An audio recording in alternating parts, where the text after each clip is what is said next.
ರಾಜ್ಯದಲ್ಲಿ ಇತ್ತೀಚೆಗೆ ವಿಪರೀತ ರಾಜಕೀಯದಲ್ಲಿ ಟ್ರೆಂಡಿಂಗ್ ಇರೋ ಸುದ್ದಿ ಅಂದ್ರೆ ಎರಡು. ಒಂದು, ಸೆಪ್ಟೆಂಬರ್ನಲ್ಲಿ ಅಥವಾ ಅಕ್ಟೋಬರ್ನಲ್ಲಿ ಕ್ರಾಂತಿ ಆಗುತ್ತಂತೆ, ಸಿಎಂ ಚೇಂಜ್ ಆಗ್ತಾರಂತೆ ಅಂತ. ಎರಡನೇದು, ಮುಳ್ಳಂದಿ ಮುಖದವನೇ, ನನ್ನ ತಂದೆ ನಿಮ್ಮೂರಿಗೆ ಬಂದಿದ್ರೆ ನೀನು ಇನ್ನೂ ಚೆನ್ನಾಗಿ ಗುಡ್ತಾ ಇದ್ದೆ, ನಾನು ಯಾಕೋ ನಿಮ್ಮೂರಿಗೆ ನಮ್ಮ ಅಪ್ಪನ ಕಳಿಸ್ಲಿ ಅಂತ. ಇದರ ನಡುವೆ ಅಲ್ಲೊಂದ್ಸಲ ಇಲ್ಲೊಂದ್ಸಲ ದೀಪಾವಳಿಗೆ ಮಾವನ ಮನೆಗೆ ಬಂದು ಹೋಗೋ ರೀತಿಯಲ್ಲಿ ಅಮಾವಾಸ್ಯೆ ಹುಣ್ಣಿಮೆಗೆ ಒಂದ್ಸಲ ದಲಿತ ಸಿಎಂ ಕೂಗು ಮೂರೂ ಪಕ್ಷಗಳಲ್ಲಿ ಕೇಳಿ ಬರ್ತಲೇ ಇರುತ್ತೆ. ದಲಿತ ಸಿಎಂ ಚರ್ಚೆ ಕೇವಲ ಪ್ರಚಾರಕ್ಕಷ್ಟೇ ಅಥವಾ ಚರ್ಚೆಗಷ್ಟೇ ಸೀಮಿತನಾ ಅನ್ನೋದು ಪ್ರಶ್ನೆ ಈಗಿಂದಲ್ಲ ದಶಕಗಳಿಂದಲೂ ಮುಂದುವರ್ಕೊಂಡು ಹೋಗ್ತಾ ಇದೆ. ಈಗಲೂ ಅದಕ್ಕೆ ಉತ್ತರ ಸಿಕ್ಕಿಲ್ಲ. ಇದಕ್ಕೆ ಸಂಬಂಧಪಟ್ಟಂತೆ ಚರ್ಚೆಯನ್ನು ಮಾಡ್ತಾ ಹೋಗೋಣ. ಇದೇ ಹೊತ್ತಿನ ವಿಶೇಷ, ದಲಿತ ಸಿಎಂ ಚರ್ಚೆಗಷ್ಟೇನಾ? ನಾನು ವಿದ್ಯಾ ಮಲ್ನಾಡ್.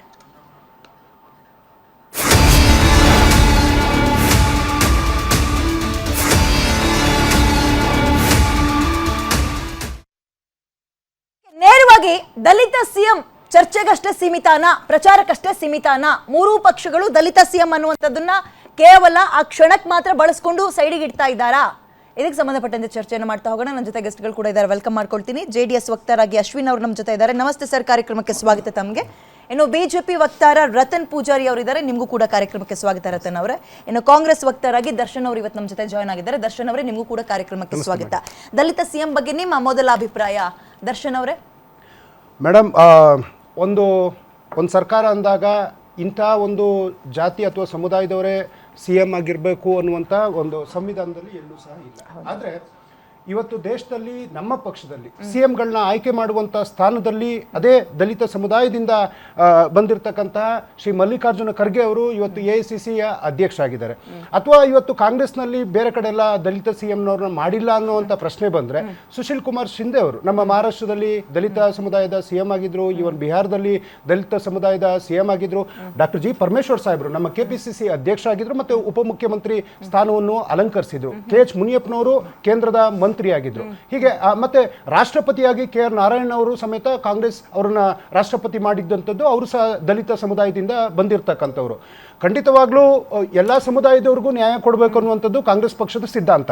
ಆದರೆ ಇವತ್ತು ನಾವು CM ಬಗ್ಗೆ ಯೋಚನೆ ಮಾಡ್ತಾ ಇದ್ದೀವಿ. ಆದರೆ ಕೆಲವೊಂದು ಸಮುದಾಯಕ್ಕೆ ಶಾಸಕರೇ ಇಲ್ಲ. ಉದಾಹರಣೆ ಸವಿತಾ ಸಮುದಾಯ ಆಗಿರ್ಬೋದು, ಅಥವಾ ಮಡಿವಾಳ ಸಮುದಾಯ ಆಗಿರ್ಬೋದು, ಅಥವಾ ಇನ್ನು ವಿಶ್ವಕರ್ಮ ಸಮುದಾಯ ಆಗಿರ್ಬೋದು. ಇಲ್ಲದೆ ಇರ್ತಕ್ಕಂಥದ್ದು ವಾಸ್ತವಾಂಶ ನಾವು ನೋಡಲೇಬೇಕಾಗ್ತದೆ. ಆದರೆ ನಮ್ಮ ಪಕ್ಷದಲ್ಲಿ ಖಂಡಿತವಾಗ್ಲೂ ಸಾಮಾಜಿಕ ನ್ಯಾಯವನ್ನು ಇಟ್ಕೊಂಡಿದ್ದೀವಿ. ಆ ಒಂದು ಕಾರಣಕ್ಕೆ ನೀವು ಹಿಂದೆಲ್ಲ ನೋಡೋದಕ್ಕೆ ಹೋದ್ರೆ ಇದೇ ಒಂದು ಸಮುದಾಯದಿಂದ ಬಂದಂಥ ವೀರಪ್ಪ ಮೊಯ್ಲಿಯವರು ಸಹ ಮುಖ್ಯಮಂತ್ರಿ ಆಗಿದ್ದರು. ಕ್ಷತ್ರಿಯ ಸಮುದಾಯದಿಂದ ಬಂದಂಥ ಧರ್ಮಸಿಂಗ್ ಅವರು ಸಹ ಮುಖ್ಯಮಂತ್ರಿ ಆಗಿದ್ದರು. ಈಡಿಗ ಸಮುದಾಯದಿಂದ ಬಂದಂಥ ಬಂಗಾರಪ್ಪನವರು ಸಮೇತ ಈ ರಾಜ್ಯದ ಮುಖ್ಯಮಂತ್ರಿ ಆಗಿದ್ದರು. ಲಿಂಗಾಯತ ಸಮುದಾಯದ ವೀರೇಂದ್ರ ಪಾಟೀಲ್ ಅವರು ಈ ರಾಜ್ಯದ ಮುಖ್ಯಮಂತ್ರಿ ಆಗಿದ್ದರು. ಕುರುಬ ಸಮುದಾಯದ ಸಿದ್ದರಾಮಯ್ಯನವರು ಈ ರಾಜ್ಯದ ಮುಖ್ಯಮಂತ್ರಿ ಆಗಿದ್ದರು. ಒಕ್ಕಲಿಗ ಸಮುದಾಯದ ಮುಖ್ಯಮಂತ್ರಿಯವ್ರನ್ನ ಯಾವಾಗ ಕಾಂಗ್ರೆಸ್ ಪಕ್ಷದಿಂದ ನೋಡಕ್ ಸಾಧ್ಯನೇ ಇಲ್ವಾ? ನಾವು ರಾಷ್ಟ್ರಪತಿ ಮಾಡಿದ್ವಿ, KPCC ಅಧ್ಯಕ್ಷರನ್ನಾಗಿ ಮಾಡಿದ್ವಿ, ಮುಖ್ಯಮಂತ್ರಿ ಮಾಡಲ್ಲ ಅಂತನಾ? ಖಂಡಿತ ಆ ಒಂದು ದಿನ ಬಂದ ಮಾಡೇ ಮಾಡ್ತೀವಿ ನಾವು. ತುಂಬಾ ಖುಷಿ ಆಗ್ತಾ ಇದೆ. ಯಾಕೆಂದ್ರೆ ಇವತ್ತು ಎಷ್ಟೋ ಜನ ಮಹಿಳೆಯರು ಹೇಳ್ತಾ ಇದ್ರು, ನನಗೆ PCOD ಪ್ರಾಬ್ಲಮ್ ಇತ್ತು ಸರ್, ಥೈರಾಯ್ಡ್ ಪ್ರಾಬ್ಲಮ್ ಇತ್ತು ಸರ್, ಆರಾಮಾಗಿ ನಾನು ಸಣ್ಣ ಆದೆ ಸರ್, ತುಂಬ ಥ್ಯಾಂಕ್ ಯು ಅಂತ ಎಷ್ಟೋ ಜನ ಹೇಳ್ತಾ ಇದ್ರು. ನಿಮಗೆ PCOD ಪ್ರಾಬ್ಲಮ್ ಇರಲಿ, ಥೈರಾಯ್ಡ್ ಪ್ರಾಬ್ಲಮ್ ಇರಲಿ, 100% ನೀವು ಸಣ್ಣ ಆಗಬೇಕು, ಆರೋಗ್ಯದಲ್ಲೂ ಸಮೇತ ತುಂಬ ಚೇತರಿಕೆ ಆಗಬೇಕು ಅಂದರೆ ಪ್ರತಿದಿನ ನಮ್ಮ ಜೀನಿ ಸ್ಲಿಮ್ನ ಯೂಸ್ ಮಾಡಿ. ಯಾಕೆಂದರೆ ಜೀನಿ ಸ್ಲಿಮ್ಮು ಒಂದು ಉತ್ತಮ ಆಹಾರ. ಖಂಡಿತವಾಗ್ಲೂ ಆ ದಿನ ಒಳ್ಳೆ ಶುಭ ದಿನ ಬಂದಾಗ ಅದನ್ನ ಡಿಸೈಡ್ ಮಾಡುವಂಥದ್ದು ಹೈಕಮಾಂಡ್ ಮೇಡಮ್. ಆ ಒಂದು ಸಮುದಾಯಕ್ಕೆ ಖಂಡಿತವಾಗ್ಲೂ, ಯಾಕೆಂದ್ರೆ ಇವಾಗ ನಾವು ನೋಡೋದಕ್ಕೆ ಹೋದ್ರೆ ಮುನಿಯಪ್ಪ ಸಾಹೇಬ್ರಿದ್ದಾರೆ, ಪರಮೇಶ್ವರ್ ಸಾಹೇಬ್ರಿದ್ದಾರೆ, ಮಹಾದೇವಪ್ಪನವರಿದ್ದಾರೆ, ಅನೇಕ ಘಟಾನುಘಟಿ ನಾಯಕರುಗಳು ಇದ್ದಾರೆ. ಆದರೆ ಇವತ್ತು ನಮ್ಮ ರಾಜ್ಯದಲ್ಲಿ ಮುಖ್ಯಮಂತ್ರಿಯಾಗಿ ಅಹಿಂದ ನಾಯಕರಾದಂಥ ಶ್ರೀಯುತ ಸಿದ್ದರಾಮಯ್ಯ ಸಾಹೇಬರು ಆ ಒಂದು ಸ್ಥಾನವನ್ನು ಅಲಂಕರಿಸಿದ್ದಾರೆ.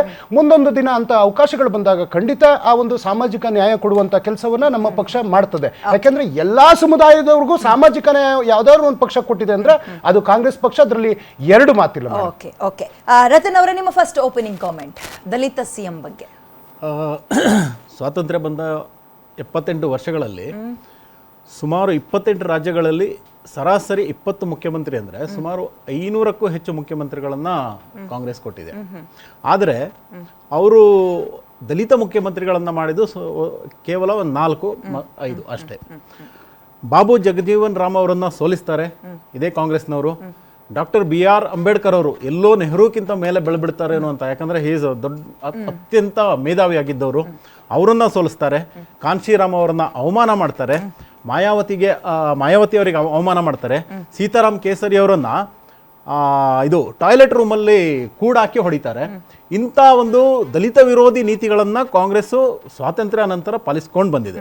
ಇನ್ನು ಕರ್ನಾಟಕಕ್ಕೆ ಬರೋದಾದರೆ ಅಲ್ಲೂ ಕೂಡ ಸುಮಾರು ಹೆಸರುಗಳನ್ನು ನಾನು ಕೊಡಬಲ್ಲೆ. ರಾಚಯ್ಯನವರು ಇರ್ಬೋದು, ಬಸವಲಿಂಗಪ್ಪನವರು ಇರ್ಬೋದು, KH ರಂಗನಾಥ್ ಅವರು ಇರ್ಬೋದು, G ಪರಮೇಶ್ವರ್ ಅವರು ಇರ್ಬೋದು, ಮಲ್ಲಿಕಾರ್ಜುನ್ ಖರ್ಗೆ ಅವರು ಇರ್ಬೋದು. ಇವರೆಲ್ಲರಿಗೂ ಮುಖ್ಯಮಂತ್ರಿ ಆಗುವಂಥ ಅರ್ಹತೆಗಳಿತ್ತು ಹಾಗೂ ಅವಕಾಶಗಳು ಹತ್ರ ಕೂಡಿ ಬಂದಿತ್ತು.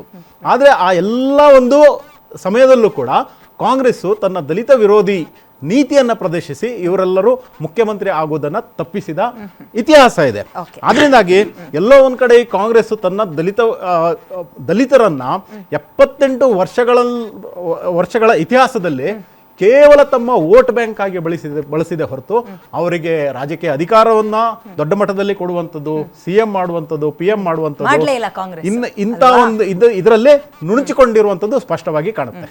ನಾವಿವತ್ತು ಚರ್ಚೆಯನ್ನ ಕೈಗೆತ್ಕೊಂಡಿರೋದು ಕಾಂಗ್ರೆಸ್ ಪಕ್ಷದಲ್ಲಿ ಮಾತ್ರ ಅಲ್ಲ, ಬಿಜೆಪಿ ರಾಜ್ಯದಲ್ಲಿ ನೀವೆಷ್ಟು ಜನ ದಲಿತ ಮುಖ್ಯಮಂತ್ರಿಗಳನ್ನ ಕೊಟ್ಟಿದ್ದೀರಾ ಸರ್? ರಾಜ್ಯದಲ್ಲಿ ನಾವು 2 ಸಲ ಅಧಿಕಾರಕ್ಕೆ ಬಂದಿದ್ದು. ಒಂದ್ಸಲ ಫುಲ್ ಟರ್ಮು, ಇನ್ನೊಂದ್ಸಲ ಫುಲ್ ಟರ್ಮ್ ಇರಲಿಲ್ಲ. ಆಯ್ತಾ? ಆವಾಗ ರಾಜ್ಯದಲ್ಲಿ ಬೇರೆ ಬೇರೆ ಮುಖ್ಯಮಂತ್ರಿಗಳನ್ನ ಕೊಡಲಾಗಿದೆ. ಇನ್ನು ಮುಂದಿನ ದಿನಗಳಲ್ಲಿ ಸಮಸ್ಯೆ ಏನಂದ್ರೆ ಒಂದ್ಸಲ ಅವಕಾಶ ಕೊಟ್ಟರೆ 5 ಜನ ತಂದ್ಬಿಡ್ತೀರಾ. ಅದೇ ಸಮಸ್ಯೆ ನಿಮ್ಮಲ್ಲಿ. 5 ಜನ ತಂದ್ರು ಒಬ್ರು ದಲಿತರನ್ನ ತರಲಿಲ್ವಲ್ಲ ಅಂತ. ಮುಂದಿನ ದಿನಗಳಲ್ಲಿ ನಮ್ಮ ಪಕ್ಷದಲ್ಲೂ ಕೂಡ ಒಬ್ಬ ದಲಿತ ಮುಖ್ಯಮಂತ್ರಿ ಆಗುವಂತ ಅವಕಾಶಗಳು ಬಹಳ ನಿಚ್ಚಳವಾಗಿದೆ. ಅದಾಗೆ ಆಗುತ್ತೆ. ಅಭ್ಯರ್ಥಿಗಳ ಲಿಸ್ಟ್ ಕೊಡ್ಬೋದಾ ನೀವು? ನೋಡಿ, ನಮ್ಮ ಸರ್ಕಾರ ಕರ್ನಾಟಕದಲ್ಲಿ ಬಂದಾಗ ಕಾಂಗ್ರೆಸ್ನವ್ರು ಹೇಳ್ತಾರೆ ಪಟ್ಟಿ ಕೊಡ್ತಾ ಇರ್ಬೇಕಾರೆ. ಅಲ್ಲ ನೋಡಿ, ಕರ್ನಾಟಕದಲ್ಲಿ ನಮ್ಮ ಸರ್ಕಾರ ಅಧಿಕಾರಕ್ಕೆ ಬಂದಾಗ ಗೋವಿಂದ ಕಾರಜೋಳ ಅವರಿಗೆ DCM ಮಾಡಿ ಅತ್ಯುತ್ತಮ ದೊಡ್ಡ ಒಂದು ಅತ್ಯುನ್ನತ ಹುದ್ದೆಯನ್ನ ಕೊಡಲಾಗಿದೆ. ಹಾಗೇನೆ ನಮ್ಮ ಪಕ್ಷದಲ್ಲಿ ಲೀಡರ್ಸ್ಗಳು ಬಹಳಷ್ಟು ಇದ್ದಾರೆ. ಬಹಳಷ್ಟು ಲೀಡರ್ಸ್ಗಳು ಆಯಾಯ ಸಮಯದಲ್ಲಿ ಎಮರ್ಜ್ ಆಗ್ತಾರೆ. ಫಾರ್ ಎಕ್ಸಾಂಪಲ್ ಅಟಲ್ ಬಿಹಾರಿ ವಾಜಪೇಯಿ ಅವರು ಆದ ತಕ್ಷಣ ಇನ್ಯಾರು ಅಂತ ಕೇಳಿದ್ರು. ಅವಾಗ ಅಯ್ಯೋ ಲೀಡರ್ಸೇ ಇಲ್ಲ ಅಂತ ಹೇಳ್ತಾ ಇದ್ರು, ಮಾತಾಡ್ತಾ ಇದ್ರು. ಮೋದಿ ಅವರು ಬಂದರು, 3 ಬಾರಿ ವಿನ್ ಆಗಿ ಒಂದು ವಿಶ್ವಕ್ಕೆ ಒಂದು ನಾಯಕನಾಗಿ ಹೊರಹೊಮ್ಮಿದ್ದಾರೆ. ಹಾಗೇನೆ ಕರ್ನಾಟಕದಲ್ಲೂ ಕೂಡ we have bunch of leaders. ಯಾವ ಸಮಯದಲ್ಲಿ